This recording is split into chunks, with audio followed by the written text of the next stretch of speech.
반갑습니다. 말씀과 함께 하루를 시작하는 주님의 백성들을 예수님의 이름으로 축복합니다. 2024년 5월 21일 화요일 오늘 주신 말씀은 사도행전 9장 32절부터 43절까지입니다. 베드로는 사방을 두루 다니다가 루다에 내려가서 거기에 사는 성도들도 방문하였다. 거기서 그는 8년 동안이나 중풍병으로 자리에 누워있는 애니야라는 사람을 만났다. 베드로가 그에게 애니하여 예수 그리스도께서 그대를 고쳐주십니다. 일어나서 자리를 정돈하시오 하고 말하니 그는 곧 일어났다. 롯다와 샤론에 사는 모든 사람이 그를 보고 주님께로 돌아왔다. 그런데 욥바에 다비다라는 여제자가 있었다. 그 이름은 그리스말로 번역하면 도르가인데 이 여자는 착한 일과 구제 사업을 많이 하는 사람이었다. 그 무렵에 이 여자가 병이 들어서 죽었다. 그래서 사람들이 그의 시신을 시켜서 다락방에 두었다. 룻다는 욥바에서 가까운 곳이다. 제자들이 베드로가 룻다에 있다는 말을 듣고 두 사람을 그에게로 보내서 지체하지 말고 와 달라고 간청하였다. 그래서 베드로는 일어나서 심부름꾼과 함께 갔다. 베드로가 그곳에 이르니 사람들이 그를 다락방으로 데리고 올라갔다. 과부들이 모두 베드로 곁에 서서 울며 도로가가 그들과 함께 지낼 때에 만들어둔 속옷과 겉옷을 다 내보여 주었다. 베드로는 모든 사람을 바깥으로 내보내고 나서 무릎을 꿇고 기도를 하였다. 그리고 시신 쪽으로 몸을 돌려서 다비다여 일어나시오 하고 말하였다. 그 여자는 눈을 떠서 베드로를 보고 일어나서 앉았다. 베드로가 손을 내밀어서 그 여자를 일으켜 세웠다. 그리고 성도들과 과부들을 불러서 그 여자가 살아있음을 보여주었다. 그 일이 온 욥바에 알려지니 많은 사람이 주님을 믿게 되었다. 그리고 베드로는 여러 날 동안 욥바에서 시몬이라는 무두장의 집에서 묵었다. 아멘. 오늘 본문은 사도 베드로의 행적에 관한 기록입니다. 사도 베드로는요, 여러 지방을 두루 다니며 복음을 증거했습니다. 그 중에서도 특히 오늘 본문은 32절과 36절의 기록처럼 룻다라고 하는 곳과 욥바라고 하는 두 지역에서 복음을 전하며 일어났던 사건에 대한 일을 이야기합니다. 먼저 룻다에서는 애니야라고 하는 사람이 있었어요. 그는 8년 동안이나 중풍병으로 누워 있었다라고 합니다.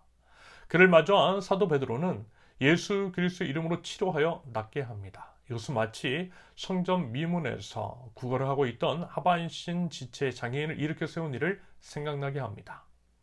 이어서 욥바라고 하는 지방에 다비다라고 하는 여제자가 있었대요. 그녀의 이름은 그리스말로 도르가인데 착한 일과 구제 사업을 많이 하는 칭찬받는 성도로서의 본을 보이는 사람이었던 것 같습니다. 그런데요, 그녀가 병들어 죽었고요. 사람들이 그의 시신을 씻어 다락방에 두었대요. 그러다가 사도 베드로가 욥바에서 가까운 룻다에 있다라고 하는 이야기를 듣고서 사람들이 사도 베드로에게 가서 이야기를 했으며 역시 사도 베드로를 통해 다비다가 다시 살아났다라고 기록하고 있습니다. 정말 이제 놀라운 일들, 인간의 이성으로는 믿을 수 없는 일들, 그래서 하나님이 하셨다라고 고백할 수밖에 없는 기적이 사도 베드로를 통해 일어난 것입니다. 이것이요, 오늘 주어진 본문의 대략적인 스토리고요. 이런 내용을 중심으로 우리 이제 교회가 추구해야 할 방향성, 교회의 핵심 가치가 무엇인지에 대해서 한번 살펴보겠습니다. 먼저 예수님만 의지하는 공동체, 예수님만 의지하는 공동체. 사도 베드로가 애니야를 중풍병에서 낫게 할 때 했던 말입니다. 34절 다시 보면 베드로가 그에게 애니야여 예수 그리스도께서 그들을 고쳐주십니다. 일어나서 자리를 정돈하시오 하고 말하니 그는 곧 일어났다. 보시는 것처럼요, 사도 베드로는 자신의 능력을 의지하지 않았어요. 자신의 이름으로 하지 않았습니다. 예수 그리스도께서 고쳐주실 것이라고 말했습니다. 다시 말해 능력의 이름인 예수 그리스도를 의지할 때에 예수 그리스도께서 완전하게 치료해 주신다라고 하는 것들을 의미하는 것이겠습니다. 다비다의 경우도 그래요. 40절을 다시 보면 베드로는 모든 사람을 바깥으로 내보내고 나서 무릎을 꿇고 기도를 하였다. 그리고 시신적으로 몸을 돌려서 다비다여 일어나시오 하고 말하였다. 그 여자는 눈을 떠서 베드로를 보고 일어나서 앉았다. 사도 베드로는요, 무릎을 꿇고 기도했대요. 여러분, 누구에게, 베드로가 누구에게 기도했을까요? 예수 그리스도의 이름으로 하나님께 기도했을 것입니다. 기도는요, 예수님의 이름으로 하나님께 드리는 거예요. 그러면 이제 그렇게 기도한 이유, 그것은 사람을 살리는 능력이 사람이 아니라 예수님으로부터 온다라고 하는 것들을 알았기 때문입니다. 자신에게 능력 없다라는 거예요. 오직 주님께만 능력이 있다라는 것을 인정했기 때문입니다. 그 인정의 구체적인 행위가 무릎을 꿇고 기도하는 것이겠죠. 여러분, 우리의 능력의 근원 오직 예수님밖에 없어요. 이 비밀을 분명하게 알았던 사도 베드로는 예수님의 이름만을 의지하여 나갔고요. 그랬던 글을 사용하셔서 우리 하나님께서 사도 베드로를 통해 중풍병자를 낫게 하시고 죽은 자를 살리셨던 것입니다. 그러므로 우리 안에 하나님의 역사가 일어나고 우리 이제 세우는 교회 가운데 이 하나님의 부흥이 일어나려면 당연히 오직 예수님의 이름만을 의지하며 나아가야 할 것입니다. 그래서 부디어 예수님을 의지하는 저와 여러분들, 우리 세우는 교회 공동체로서 더욱더 기도하고요.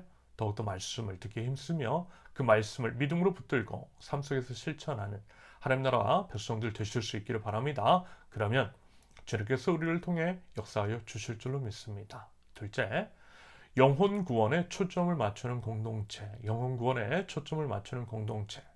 35절과 42절을 보면 룻다와 샤론에 사는 모든 사람이 그를 보고 주님께로 돌아왔다. 그 일이 온 욥바에 알려지니 많은 사람이 주님을 믿게 되었다. 중풍병자가 치료되고 죽은 자가 살아난 다음에 일어난 일은 방금 살펴본 35절과 42절의 말씀처럼 영혼 구원이었습니다. 사람들이 그 놀라운 일들을 보고 예수 그리스도를 믿었다고 진술하고 있어요. 이것을 이제 바꾸어 해석을 해보면 결국 기적이 일어난 이유는 영혼 구원을 위해 하나님께서 벌이신 이벤트일 수 있다라는 식으로도 해석이 가능합니다. 다시 말해서 룻다와 욥바 지방에 하나님의 은혜가 임했고 하나님의 역사하심을 통해 그 지방 사람들이 구원을 받을 수 있게 되었다라는 거죠. 그렇습니다, 여러분. 모든 것의 초점은요, 영혼 구원에 있어요. 오순절 다락방에 성령님이 임하셨을 때 제자들이 방언을 하죠. 방언의 내용은 분명 하나님의 큰 일, 즉 예수 그리스도에 대한 증거였습니다. 그 목적은요, 영혼 구원이었어요. 마찬가지라는 것입니다. 오늘 본문에서 사도 베드로를 통해 기적이 일어났던 것은 하나님께서 그것을 통해 그 지역 사람들을 구원하시기 위함이라고 해석이 가능하다는 거예요. 그래서 여러분, 우리가 영혼 구원을 위해서 힘을 쓰며 하나님께서 놀라운 일도 일으켜 주시더라는 것입니다.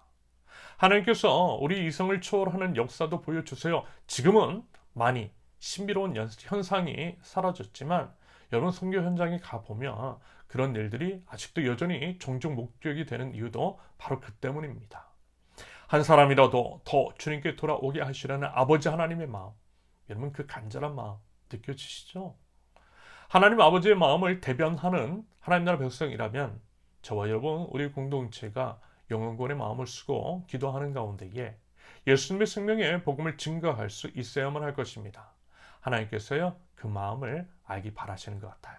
바라기는 오직 예수님만 바라고 의지하며 영혼 구원을 위해서 애쓸 줄 아는 하나님 나라 백성, 저와 여러분들, 우리 세우는 게 모두 되실 수 있기를 예수님의 이름으로 축원합니다. 함께 기도합니다.